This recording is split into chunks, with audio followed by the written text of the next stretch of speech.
All right, let's try this again. I tried doing a video the other day and it didn't work out. I got interrupted by my phone ringing. So I wanted to give a quick update on what's going on.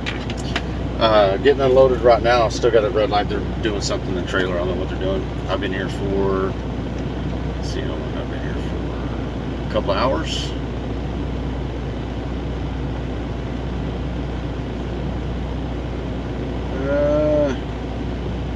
Yeah, a couple of hours, 2.5. So, so this load, actually this last week was kind of horrible, but this load showed up at the shipper on time. My appointment was at 6 o'clock in the morning, and showed up at 6 o'clock in the morning and didn't have some 050 or 050 number or something like that. Dang, he's home, but and called dispatch, sent them a message, and they gave me the 570, the number that I already had. So I'd responded back, yeah, I already have that number and it don't work. So so I figured might as well hang out. It took them 5 hours to figure it out for me to get loaded and everything. So I think it was closer to 5 hours, if not more than that. And finally got on the road, and this was in Richmond, Virginia. And by the time, and I stayed the night at the TA up in Richmond, Virginia the night before. So I was only like 10 or 15 minutes away. And it took so long that I wound up staying the night in the exact same truck stop that I stayed the night prior. So so I was saying, I got there at 6 a.m. Took them 5 hours to get everything figured out, get me loaded. I guess I'm some kind of guinea pig for some new method of returning alcohol. So on my way out of town, I got a phone call from safety. I had to go take do a urinalysis, whiz quiz. So, and as soon as they informed me of it, I had to go directly to the place to do the whiz quiz. And so I went over there, found a place to park, thank goodness, at it's like a Walgreens or something like that. It was Concentra. And got a place to park, went inside. That took a couple hours, if not 3 or 3 plus. Finally got on the road, and then I finally got to scale my load, and come to find out I was overweight on my drives. 380 pounds. But the way I see it, 380 pounds is no different than 3,800. I don't run dirty, so I called up dispatch to let them know, hey, I'm overweight on my drives, and you get this fixed. So I went back to have it reworked, and that took an hour and a half, 2 hours to completely unload the truck and restack it into the trailer. By the time all this and everything, my urinalysis, trouble getting loaded, everything, I stayed the night at the same truck stop that I stayed at the night before, like I was saying. And then finally got on the road, and didn't have any problems there. I had got up to up here to Plainview. It's not Plainview, Plainfield, something like that. Up here, Plain something in Illinois. I keep looking at the light to see when it's going to turn green. They're still messing around in the trailer. So it's just been a rough few days, and I'm starting to see a lot more of the loads are spaced out, so that, like today, I'm supposed to get loaded again today, a live load, and it's like 30 minutes south of here where I'm getting unloaded right now, and the load picks up at 17:30, and I have 5 hours left on my clock, and it's 1300 in the afternoon, and they're still unloading me, and I've been here for a couple of hours.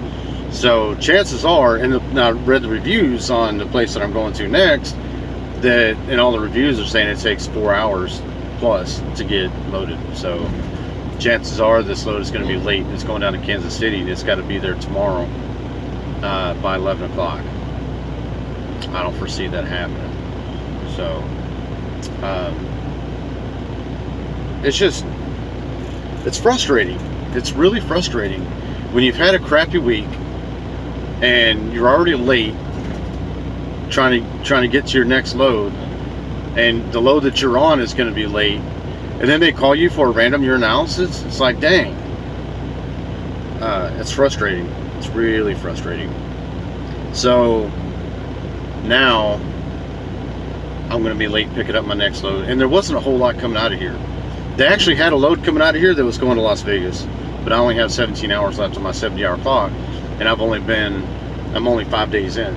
So yeah, 17 hours left on my 70, and I'm only 5 days in. So that puts into perspective that I've been doing like 10, 11-hour days for the last 5 days. I'm ready to take a 34, but I'm gonna go ahead and I'm gonna finish off this next load, and it pays all right. It's like $2 a mile, a little less than $2 a mile. So I think it's right at $2 a mile. Man. So, and then I get here, and they look at my paperwork, my bills. Oh, and that was the other thing. Sorry, I got to back up a little bit. When I was getting loaded, they didn't know where I was coming from, where I was going. So I show up at the guardhouse to pick up this load, and the woman at the guard shack was like, "Is it Jim Beam or something else?" I was like, I don't know. It just says on my phone. I was looking at my phone. I was like, it just says liquor. I didn't say I was picking up or dropping off. I might automatically assume that she thought I was picking up. So, so this is when they finally let me in after they figured out the whole appointment number issue. So I go in and I open up the doors and everything, and she comes out and gives me a door number. So I back up to the door, and then I go inside to the driver's entrance to go check in. And you can see down the line the doors from inside the warehouse, and a woman goes up to the garage door thing that separates my trailer from the warehouse, and they have like these little windows in them so that they can look inside the trailer. So she goes up there, she looks inside the trailer, and she looks over at a guy a couple doors away, and she goes, "Hey, come here, come look at this."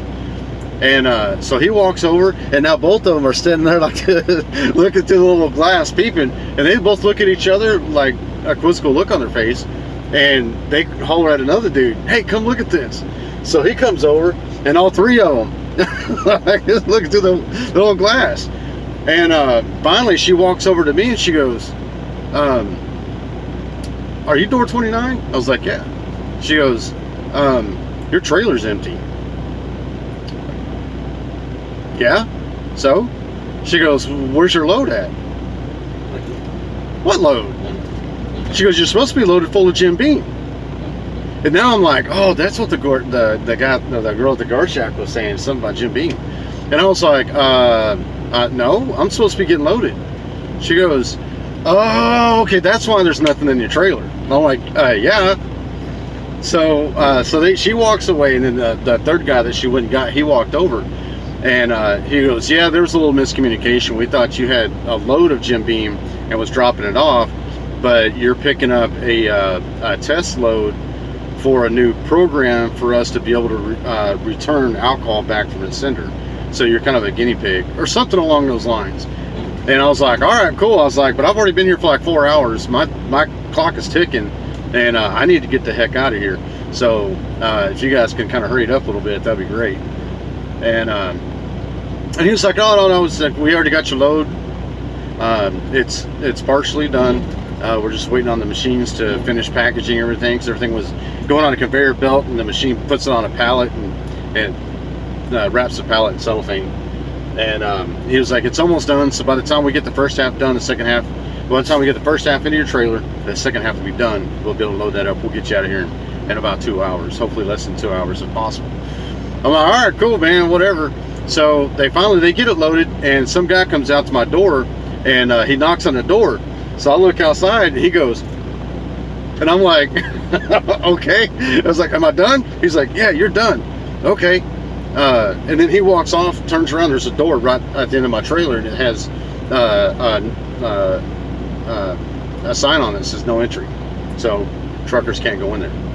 And so I'm like, all right, cool. Where's my bills? So I go into the door where the trucker's entrance is, and of course they have it all roped off and everything, and they got like chairs and tables and stuff, and there ain't nobody around. And there's people driving around on forklifts. There's people walking around, and I'm standing there like, I just like breathing your air. That's why I'm here. Like, I ain't got no worry in the world.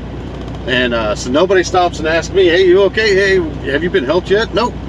So finally, that guy that talked to me earlier, he walks up. He goes, yeah, the guy told you were good, right? I was like, yeah, he came out, gave me a thumbs up, but I need some bills. I was like, I can't run freight without bills of lading. Come on now. Especially alcohol, man. I get stopped by the freaking popo, they think I'm bootlegging. So they think I'm smoking a bandit. So he's like, yeah, I don't know how we're gonna do bills of lading for this load. He was, let me go talk to the facility manager and see if we can figure something out for you. And I'm like, yeah, come on, man, you gotta give me something. I don't care if it's on a napkin, it's a freaking bill of lading. And so he goes upstairs, and I was like, hey, I'm just gonna wait out in the truck. You can bring it out to me when you're done.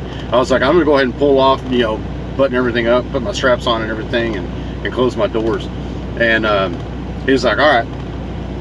So he comes out with my bills and he just hands me a piece of paper, and it didn't have my trailer number on it, didn't have a seal number on it, didn't have anything on it other than, and it had quantity of 41,000 pounds and a bunch of numbers. And I was like, okay, quantity doesn't matter as long as, but it had a quantity of 1 with 1,000 something pieces. So, but as long as the piece count is right, I don't care. So I told him, I was like, so do you guys have seals? Because this needs to be sealed. I mean, it's alcohol. Come on, it's got to be sealed. And but I didn't say that. I was like, hey, do you have a seal? He was like, well, he was like, my manager didn't give me one. Like, well, your manager isn't going to be having seals on his desk. I didn't say that either. But I was like, hey, don't worry about it. I got seals in the truck. I'll just grab one of mine as long as there's a seal on it. So we did that, wrote the seal number down, wrote my trailer number down on the bills, and signed it. And he made a copy and came back. I was out. Then whenever I come back for the rework, the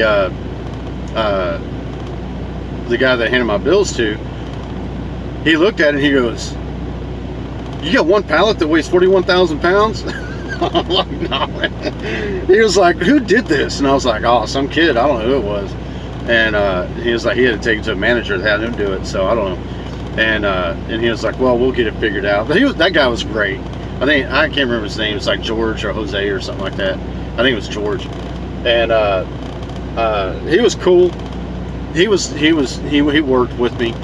He had me come into the warehouse and look in the trailer, and he pulled everything out. And whenever he stacked everything back in it, he asked me, he goes, how do you want it? Do you want it 2-1-2-2-2 or 2-2-1-1-2-2? And he was like, side by side, do you want them switched around, whatever? And I told him, I was like, I don't care as long as you bring the weight a little bit further back on the trailer so I can put more weight on the tandems and less weight on the drives, because I have more adjustability running my tandems to the rear than I do to the front.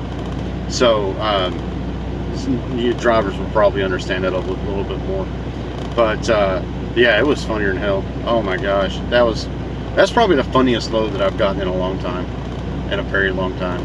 So but I just wanted to throw that at you guys, let you guys know it was freaking hilarious. Frustrating, but hilarious at the same time. And hopefully I'll be doing my my front left steer tire here pretty soon, within the next few days. I got plans on doing that. I'm almost out of time anyway, so I got to do a 34. So what better day to do it than on a 34, or right before you take a 34, or shortly after, whichever you prefer. But anyways, I'll let you go, and I'll throw up another update here pretty soon. And this is the first time I've used my tablet to do a video with, so I hope you guys don't mind. I hope the video quality is okay. I hope you guys can't see too much into my bunk because it's a mess. And also, I'm going to be doing a video on my air conditioner setup with my my fake, what is it, a FOPU? Fake APU? FOPU, that's pretty good. But yeah, my generator setup, my air conditioner setup, and how it all works and everything. So thanks for sticking with me. And I hope you enjoyed the video. Hope you guys got a little bit of a laugh, and we'll catch you guys later.